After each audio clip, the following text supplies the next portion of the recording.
G'day, I'm Rob. And I'm Dave. Welcome to another Doctor Who show hot take of Season 1 of Doctor Who. This week we're into the third episode, Dave, called Boom, written by Stephen Moffat. How are you?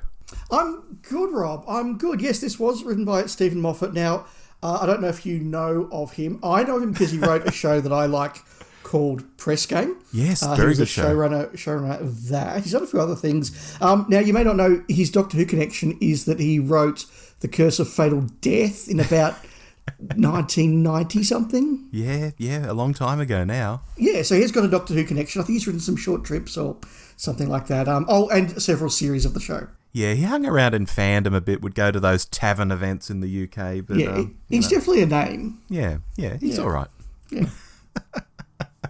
Of course, we jest. This was Moffat's return to the series, Dave, after saying, I wouldn't go back to the series I've been showrunner on. That would be insane. And we said in our news segment, whether that was a year or two ago now on the show, he'll be back. And of course, he was back. He was. Dave, any thoughts on the series so far before we get into our thoughts on this episode? Because I guess a lot has happened in the past week since we put out our hot take almost straight away on the first couple of episodes. And then there's been a whole week of other people talking. There has been a whole week of other people talking. And as we kind of expected, the last two episodes, particularly episode 1, although frankly both of them, have been quite... If you were generous, you'd say they've been a bit of a Marmite episode. If you were more realistic, you'd say divisive episodes. Yeah. A number of people have had the view that we had that, look, this is kind of a bit over the top and bonkers and maybe not really what we as long-term classic fans want or liked. Although we sort of accepted that this is, the RTD light and fluffy, just disposable opening, and we were waiting to see if the tide turned in episode 3, and we'll get to that in a moment. There were people out there who absolutely loved those episodes and just thought they were crazy and bonkers and exactly what they want, lots of camp fun. There were plenty of people who were definitely just going, look, I'm not saying I hate this show, but this isn't the style of Doctor Who that I like, and if this is going to be the series, it's not for me. And I was certainly in that camp as well, but, willing to give the show a third chance. The dialogue has been particularly awful, I think. I think there's been a lot of real mockery of people who just said, I didn't like the show. And you I know, made some points on that as well, Rob. It feels all week I've been saying a variation of, this time around for a series of Doctor Who, I'm seeing a very broad cross-section of fandom have a go at it. There's always these fringe types, these extremists, these fanatics, the kind of people who, when Ncuti Gatwa was announced as the Doctor 2 years ago, decided that they didn't like this season. Yeah. Before they'd even written a line, before they'd recorded a frame of film, they decided they hated it because they didn't like the look of Ncuti Gatwa. And of course, they'd always be careful to dance around the race issue and all of that. They'd never quite go that far, but they'd say how much they hated it once Ncuti Gatwa was announced. And those extremists, they've hated it from day one, and they hate it now, yes. But there's a bunch more people from all different walks of life who have either hated it or not quite liked it, or that's not really for me. And I've seen this across Twitter and Facebook particularly, and Facebook's really good for this because generally people are going by, their real name, not just a handle. There's often a photo of them, you mouse over them, you can see where they live, who they are, sometimes where they work, where they're educated. You get a feel for people, and I've thought, my God, this is quite a cross-section, to the degree that I even pasted a few up. I removed their images and their names and such. And they're like mothers of children. It's like, myself and my 2 kids, we didn't really like this at all. And my whole point being, for the first time, I think ever, a really broad cross-section of fandom has been, what's going on in these first 2 episodes? And I think that's not been a good start for the series. But another thing I found myself saying all week is, guys, I think the third episode is going to give us a bit of a course correction, not just because it's Moffat, but because it's a different voice to RTD. And I'd also had a bit of a preview through some non-spoilery reviews that this was very much going to be a character piece. It's the Doctor standing on a landmine for most of the episode. I knew that going into it. And I just had the sense, oh yeah, this sounds very different to what we've had in the first 2 episodes with the space babies and the Beatles and the maestro and all of that. I had good feelings about this, and I don't think it let me down. Yeah, I must admit, sort of over the week since we watched episodes 1 and 2, my opinion of them has gone down rather than up. I've just sort of found them incredibly disposable and silly and not something I really want more of. And funnily enough, me too. They've gone down at least another point for me. I think so. And I've heard plenty of reviews that have sort of had similar takes, but I've also seen plenty of people who said this is exactly what they love, and that's great. I think that we have seen a course correction this week. We'll get to that in a moment. The final just points I want to make is that we've seen the re-emergence, as happens in every new series of Doctor Who, of the ratings wars. Numbers are slowly published or leaked, or in the case of Disney numbers, speculated upon, and everybody's got their pre-prepared take on whether those are good or bad numbers, and we'll talk about that, I'm sure, when we get to our review at the end of the season. Yeah. And lots of theories about what's going on, lots of people looking for arcs. I haven't really dived into that too much, but I do think that my theory for this season at this stage is that there's something WandaVision-esque going on, and that's why we're getting these fourth wall breaking moments. That's why the Doctor suddenly can jump into a Glee-style pre-choreographed musical that makes absolutely no sense in the inverted commas reality of the show, but would if this was actually a TV show in a TV show, or something like that. So that's my theory, a WandaVision type thing, based on nothing other than what I've seen on the episodes. I've got no insight, no hidden word. That's just me going, I think this is more than RTD being camp. This is a clue. We'll find out. Alrighty then. Well, with that preamble out of the way, we better shuffle on to our word of the week, Dave. My word of the week this week is faith. Is it a Buffy reference? I wish. Eliza Dushku, hello. My word of the week is distilled. Okay. Well, let's get into it, Dave. General thoughts, overview. Who wants to go first? Look, I will start. I'm going to say that I enjoyed this episode significantly more than the first 2. This is much more an episode that I can see myself coming back to and having a watch again and diving deeper into and all the rest of it. It was an episode that I was watching with a bit of a duality going on. The greater share of me was going, this is well written, this is well acted, this is tense drama, I'm here for it, I'm engaged by it, I'm enthralled by it, this is really good. There was a second, smaller channel in me that was getting frustrated at a number of things, and we'll talk about those as we get in there. So overall very good, but with an underlying almost annoyance at a few things that came through. Yeah, I'm feeling broadly similar. I liked this. I think this could have almost been a script for a play, and even a play that doesn't change scenery. If you imagine this losing the scenes at the base camp where the dad is talking to the girl earlier on, and it's all just set around that crater and the landmine, this could have been a play. So this almost feels like the cheapie of the season so far, after the all singing, all dancing, colourful extravaganza of last week. Here we're almost on one set. We're certainly in a studio. And it's all very contained, and it's not big and sprawling and doing some massive thing. When you think of some of the big Moffat stories, it's quite the antithesis of that. But I liked it for that. And I felt that it went back to some real core sort of Doctor Who vibes and feelings, and it maybe even feels a bit jarring coming after the first 2 episodes, but I think it's the kind of course correction we needed. I do wonder how some of the haters are going to spin it, saying, oh, this first episode's crap, this second episode's crap, the third, how am I going to couch this? Because that was actually, a decent episode. So it's going to be interesting to see the reactions to it over the week ahead, because I do think this was a good episode. Yeah, it's really interesting the point you make there about the small self-contained nature of this role. But I was sort of thinking as you said that when it comes to this big Disney budget and all this money splashing around and spending all this money on episodes, maybe there are times when RTD is so busy thinking about, whether he could spend this money rather than whether he should spend this money. And I think Moffat has sort of come down and gone, well, actually, the budget doesn't matter to me. I'm just going to tell the story I want. And that's a really good thing. Yeah. Rob, I've got a very positive note here. Yes? I wrote this down slightly tongue-in-cheek, but I did write down the note, wow, Shooty really can act. Yeah. And that was more a reference to the fact that he was actually given some real moments here to do. And I like this version of the 15th Doctor a lot more than the first two. I'm not saying that he shouldn't have some fun and wacky things out there. Of course he should. Many Doctors do.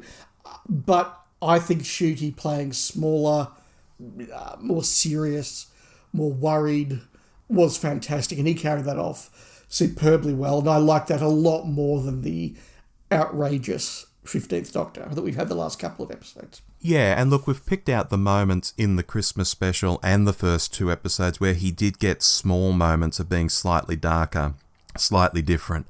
And it's like, that's there. Can we tease that out? And of course, here he doesn't get to move for most of the episode, quite literally, which was quite incredible when you look back on it, actually. Yeah, no, it was. It was a really good performance. Do you want to have annoying point 1 or annoying point 2, Rob? Oh, I'm spoiled for choice. Let's go with number 1. Annoying point 1 was that, as I said during a lot of the first couple of episodes, there were very, very many moments of this where I thought, Moffat, I've seen this before. You've done this before. We had the military priests. We had the technology that wasn't working. We had the scary hospital thing. We had the person who's dead but can still be communicated with via the last essence of his life or whatever it was. Like, this was Moffat going back to several wells, wasn't it? Yes, broadly, and also no, because at the start where you've got the guys, staggering along in the military uniforms, but they've clearly got the dog collars on, I'm like, oh, we're back with these Catholic dudes fighting cleric type dudes, blah, blah, blah. But then we cut to a female one, and I'm thinking, this doesn't seem so Catholic to me. And then later we learned they were Anglican Marines, Dave. They were Anglicans. Oh, that makes it all the difference. So a slight twist on what he had done before, where I'm sure they were based on the Catholic Church, the ones he did in that Angels episode. But broadly, yes, a greatest hits of many things Moffat has done. But, I almost said your word of the week, so now I know maybe why you chose that word of the week. I might stop there. What's your second? What's your second one? My second one was that I felt the word of God, pardon the pun, coming through in this episode in sort of full volume. I was watching this and I've gone, okay, Moffat doesn't like the military. Fine, we get that. You don't like the military. I think it's from somebody who doesn't understand the military and somebody who has a very unfair opinion of the military. So we've got that. Mm-hmm. Oh, and you don't like organised religion. Okay, so we're going to make fun of organised religion. Right, we're not doing that either. Oh, and you don't like capitalism. And I just sort of thought, come on, dude. You've got some takes on these that are incredibly sort of, UK middle class sort of takes. And I'm just like, just stop beating us over the head with these things. Because, look, I'm not remotely religious, but a lot of people are, and it brings a lot of happiness and a lot of comfort to people. That said, when I got to the end of the episode, I thought, okay, he has acknowledged that point, and so I will give him points for that. And that's an important point to discuss. But for a large part of the episode, as much as I was enjoying it, as much as I was feeling tense, I just had this underlying sense of irritation of, Moffat, stop telling us what you don't like and kind of making fun of things you don't understand. And by this, I assume you're largely referring to the bit where he talks about faith, the magic word that keeps you from thinking for yourself, because that was something I jotted down. Not so much as messaging, but just something that, middle America might see and go, ooh, I don't like that. Yeah, look, to be honest, not so much. That was actually a moment where I thought, look, that's fair and reasonable. When Doctor Who has done, going right back to the 60s, frankly, when Doctor Who has done science versus religion, it has always come down incredibly firmly on the side of science. True. And in fact, it's interesting just to sidetrack for a second. As you know, I often send in feedback to the Trek This Out podcast about the new episodes of Discovery, and there was a discussion on one of those episodes, partly that I sort of joined in with him in my feedback to them, where they had a much more nuanced take on religion compared to sort of the Gene Roddenberry, no, there is no God, and by the time of Star Trek, there is no religion. We have grown out of that. And I just thought it's very interesting that culturally maybe now Paramount and the Trek people felt the need to kind of nuance that anti or atheistic sort of approach to the show. And it's interesting to sort of compare that to Doctor Who as well, maybe getting a little bit more nuanced at the end of this episode. But my criticism was more just about, we're going to make the religious people now a bunch of soldiers who go around killing people because they're stupid. And I just thought, look, that was a vaguely interesting take sort of 10 years ago when you did it the first time, Moffat. I'm kind of over that. And again, I'm not offended by it. I don't care. I'm not religious. I'm not part of any organised church. But it just seems like somebody who doesn't understand the church and what it means to some people, or somebody who doesn't understand the military and what it means to some people, mocking them from a position of ignorance. Yeah. Look, I will say, I think he tried to balance things out. I mentioned that quote, about the magic word that keeps you from thinking for yourself. But then at the end, there was also the fact that the Doctor might not like faith, but he does rely on it or lean into it or whatever the line was. There was also another line where the Doctor's like, I'm a complex space-time event. And she's like, well, I'm an Anglican. And I think maybe an Anglican watching this would have been like, yeah, that was a cool line for me. So maybe he was trying to balance things out in between the bashing, maybe. Yeah, and this is always the fun of having a hot take, in that, this isn't a review. This is me sitting down and analysing this, having watched it several times. This is me going, this is how I felt. And so, yes, there was in the end more nuance than I was feeling watching the episode. And I'm going to be very interested to see how others reacted to that. Yeah, that was, as I said, it didn't destroy the episode for me. It was just this underlying sense of irritation at Moffat's approach. Yeah, maybe something that wasn't so nuanced. John Francis Vader, Vater, of course, being father in German, and and this being all about fathers. The Doctor talking about being a father to a father, albeit a hologram of a father. Not so subtle, but nice. Yeah, look, Moffat writes humanity very, very well. He's very good at making you care when somebody dies. He's very good at showing that people care for each other, making them feel human. And that absolutely came through. I mean, that's been a strength of Moffat's writing going back to at least Press Gang, where, you cared about characters. He had sympathetic villains. I'm thinking about the guy who, holds up the press room in a clown mask, who was clearly a messed up guy, but, you felt for him in the end. Moffat's very good at that, and that came through, and it was wonderful to have that part of Moffat's writing back. I love that. Yeah. Look, something that happened at the very start of the episode, and I didn't mention it, so it might be weird to sort of shoehorn it in now, but I do want to mention it, is the Doctor hears the cry and throws the doors of the TARDIS open and just runs out into the battlefield.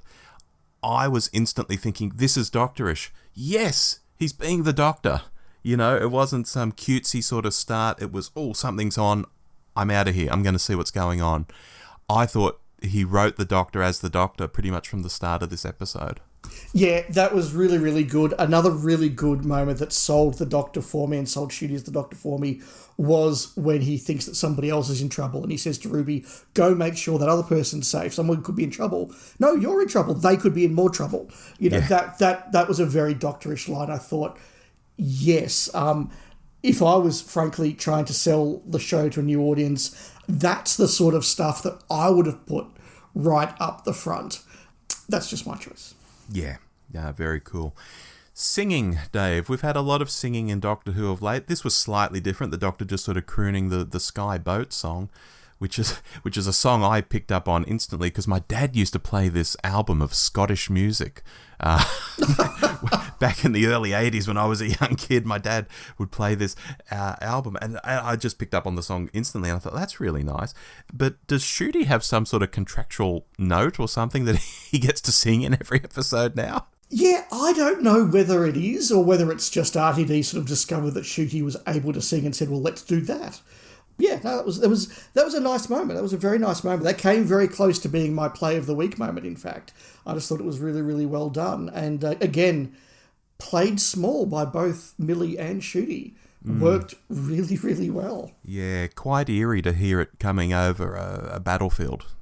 You know? Yeah. No, it was. And as the script correctly pointed out, I mean, it is a song about the escaping leader of a defended army. Yeah, no, it's good. Rob, a couple of just quick things to run through from me. The romance, did you buy it? As unrequited love, possibly, because we didn't have to be really seeing it from her point of view.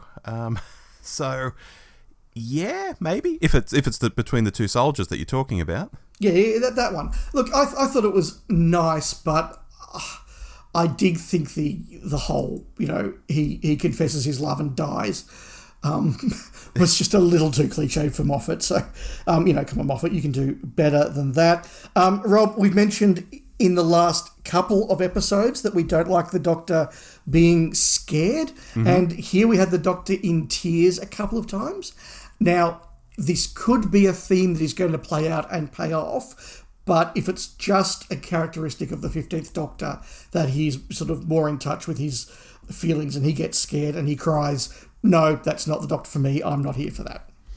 Yeah, it depends on what was going through his head. I mean, being scared of the big bad in the previous episode was weird and it could have been done better.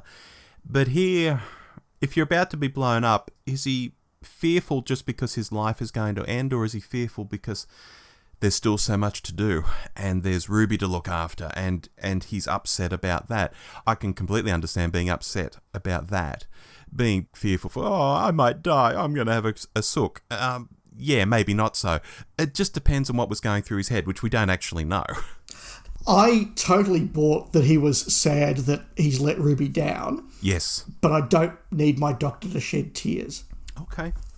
And finally, just although we did say this feels sort of the more contained cheapie of the episode, the visuals were quite spectacular. We should point that out, with the exception of the final shot of the TARDIS dematerialising, which I thought looked incredibly fake. Yeah, I hear you there. It's interesting, in all the episodes so far, there have been comments from fans saying, where is this Disney money? This doesn't look radically different to BBC Doctor Who. And it doesn't look as filmic as Chibnall Doctor Who. No. One thing that we said consistently through all of our hot takes on the Chibnall era was just how good the filmation looked. Mm-hmm. The cinematography looked. And this doesn't have it. So whether they've gone back to more conventional cameras or what, I don't know. But I think that's a shame. Yeah, lenses can make a big difference. So I understand what you mean by cameras. Absolutely. Are they using different cameras? I don't know. Yeah. No, fair enough. They're my points. So, sports desk time?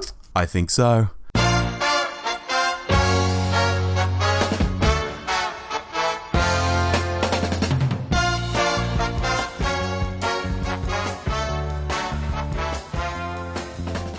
And here we are at the Sports Desk, Dave, where we look at our Player of the Week, our Play of the Week, and our Foul of the Week. We always start, though, with Play of the Week.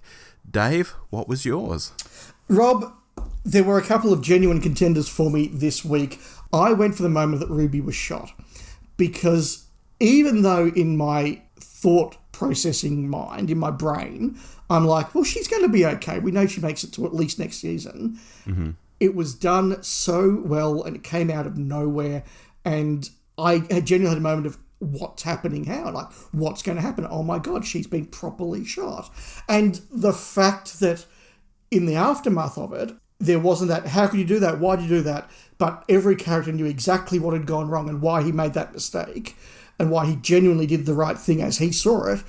And the audience was left to just understand that. We didn't even have to be spoken through that. I just thought it made that moment even more powerful. Everybody gets why it happened and why it was genuine, why it was wrong, but it raised the stakes. And for me, underlying this whole episode, as I said, was a real sense of tension, and that really ramped it up again. So that's my Play of the Week. Rob, what's yours? I feel like we're in a list makers here, Dave, because snap. For a while it was going to be I'm a complex space-time event, well, I'm an Anglican, but once we got to this bit where Ruby is gunned down, and it's the way she falls into the pit, she's stuffed. Yeah. They've gunned her down, she falls into the pit in such a way, just lifeless. I too was like, oh, wow. You know, and I didn't have the sense that she would die, but just the way it was done, I did have those thoughts of, well, how are we getting out of this? What happens next? All those things you just said. Take us on to your foul of the week, Dave. My foul of the week, I've just written down here, stupid child. And yes, go on. That's not because I thought the child herself was a stupid aspect of the show, but for at least the first 2/3, the plot kind of relied on this child not realising her dad was dead because there's a hologram of him. And I just thought this is, for a child that's clearly sort of 10, 12, if not older, I just thought that was a level of willing stupidity that I couldn't go with. And so that was my foul. I may have given it away already, but snap. I've put down here Splicer's reaction to the hologram when he started showing her the pictures. And she sort of sits down with this goofy look on her face like, oh, yeah, that's when we went to the holiday place. And, oh, that's when we did this. And I'm thinking, even if she can't figure out he's dead, even if she can't figure that out, she's in the middle of a war zone. People are getting shot. The doctor's standing on a landmine. And she just plonks herself down on a rock. And it's like, oh, yeah, the holiday photos, these are great. And it's like, is this kid slightly soft in the head? Like, I thought that was incredible, actually. Like, really badly written. Yeah, and just in an episode of some really good human natural reactions. And another one that I could absolutely praise is when Vader, right at the start, is captured by the hospital machine. And he has the moment of, begging for his life, trying to reason for his life, and then the acceptance he's going to go and, well, I need to say goodbye to my daughter. Like, that was such a real reaction and played so well. And in the middle of all of this, we've just got the, where's my dad? Where's my dad? Why? It's just, oh, God. It would be bad in any episode. It was particularly egregious in an episode that otherwise was very good. Agreed. And your player of the week, Dave? Are we going to go 3 from 3?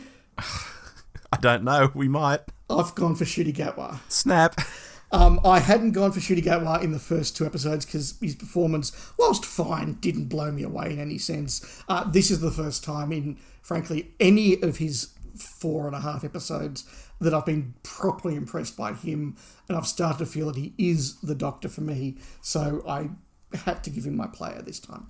All of the above. I can't believe we've had 3 snaps. We've never done that on this show, ever. Dave, our words of the week. Mine was faith. Is it faith of the heart? Well, close. Sorry, I just don't get a Star Trek reference as well as a Buffy reference around your word of the week.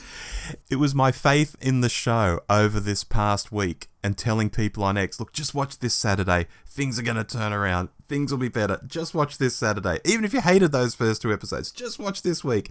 And I'm so glad the show came through for me because I had faith. That's fantastic. Rob, you've worked out what my word of the week meant. I said it was distilled, and that is that this was pure distilled essence of Moffat. Yes. Rob, I really love your word of the week, and I think that it's very, very apt. I'm going to share a little sort of secret with you.